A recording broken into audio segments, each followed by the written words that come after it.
Aabot daw sa mahigit 8 bilyong piso ang natanggap umanong kickback ni Congressman Zaldico mula sa flood control projects. Ayon kay dating DPWH Bulacan 1st District Engineer Henry Alcantara, cash nila itong hinahatid sa bahay at penthouse ng kongresista. Nasa frontline ng balitang yan, si Mayan Los Baños.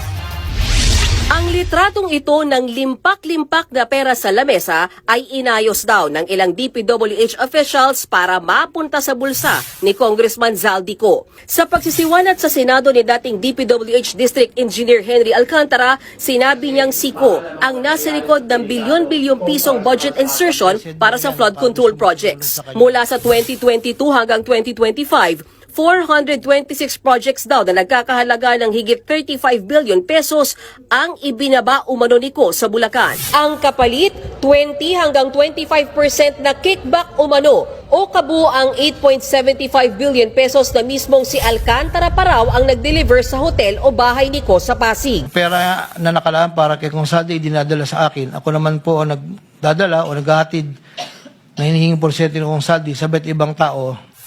Maging ang dating DPWH Assistant District Engineer na si Bryce Hernandez, minsan na rin daw nakasama sa pag-deliver ng kickback umano para kay Ko sa penthouse ng isang hotel sa Taguig. Nakalagay raw ang limpak-limpak na pera sa loob ng 20 maleta.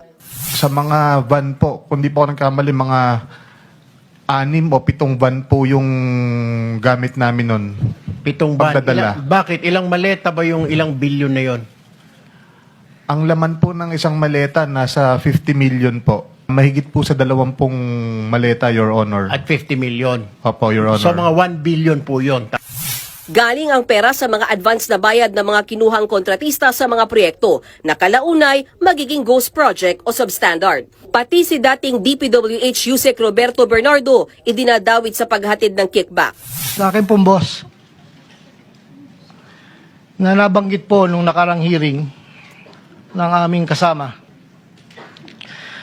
Undersecretary Roberto Bernardo po, Noong 2023 hanggang 2025, umabot daw sa higit 6 billion pesos ang proyektong ibinaba di umano ni Bernardo sa 1st District ng Bulacan. Ang pinakamalaking kickback dyan, 25% o 1.5 billion pesos sa kung sino man ang proponents. Ulit, kung hindi substandard, ghost ang proyekto. Hindi lang sina Bernardo at Ko, kundi pati raw ang ilang senador ay nakinabang din sa anomalya. Sina dating Senador Bong Revilla at Senators Joel Villanueva at Jinggoy Estrada na una nang itinanggi ang paratang. Kwento ni Alcantara, humiling noon si Villanueva ng proyektong multipurpose building na gagastusan ng 1.5 billion pesos. Pero hindi raw ito napagbigyan. Nauwi daw sila sa flood control projects na ginastusan ng 600 million pesos. 25% dyan ang ibinigay raw sa tauhan ni Villanueva. Si Alcantara ulit ang nag-deliver. ang halagang 150 million dila ko sa rest house sa Barangay Igulot, Bukay, Bulacan, na iniiwan ko po sa tao niya na ang nagangalan lang pong Peng. Sinabi ko kay Peng na pakibigay na lang kay boss, tulong lamang yan para sa future na plano niya. Hindi po nila alam na doon galing yon sa flood control. Samantala, wala namang direktang pakikipag-usap si Alcantara kay Senator Estrada. Pero meron daw siyang isinumiting proyekto para sa 355 million pesos na pondo ng senador na nailusot din sa budget. Noong 2024 budget din, nagkaroon daw ng singit sa pondo para sa 3 proyekto sa Bulacan na itinuro raw ni Bernardo na para kay nooy Senator Bong Revilla. 30% daw niya nang ibinigay kay Revilla na tumakbo noon para sa re-election sa Senado. Dawit din sa pag-identify ng flood control projects noong 2022 si dating Congresswoman Mitch Cahayon Uy. Dahil daw sa bigat ng mga akusasyong nakasaad sa nilagdaang salaysay ni Engineer Alcantara, pinayagan siya ng Senado na pansamantalang lumabas at tumungo sa DOJ. Mismong si Secretary Remulla ang sumama sa kanya para i-validate ang kanyang salaysay. Malaking tulong daw ito para malaman kung sino ang pwedeng ipasok sa Witness Protection Program. At nitong hapon, binalik ulit si Alcantara dito sa Senado. Natuklasan din daw ng Anti-Money Laundering Council na 36 ang bank accounts ni Hernandez. Umaabot daw sa 597 million pesos ang kabuuang transaction sa mga account na yan ayon kay Senator Raffy Tulfo. Paano ma-justify na magkaroon ka ng 36 bank accounts?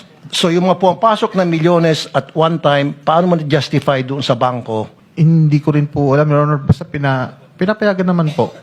ng mag-deposit po. Inirekomenda ng National Bureau of Investigation ang pagkasampa ng reklamo laban kina Alcantara, Senators Villanueva at Estrada, Congressman Zaldico at dating Congresswoman Kahayon Uy. Posible silang maharap sa mga kasong indirect bribery at malversation of public funds. Bailable ang mga kasong yan. Inanunsyo rin ni Justice Secretary Boying Rimulya na pinafreeze na umano ng Anti-Money Laundering Council ang kanilang bank accounts. Pero wala pang kumpirmasyon ng AMLAC kung naglabas na sila ng freeze order. Sa Webes, itutuloy ang pagdinig ng Senate Ribbon Committee sa flood control projects.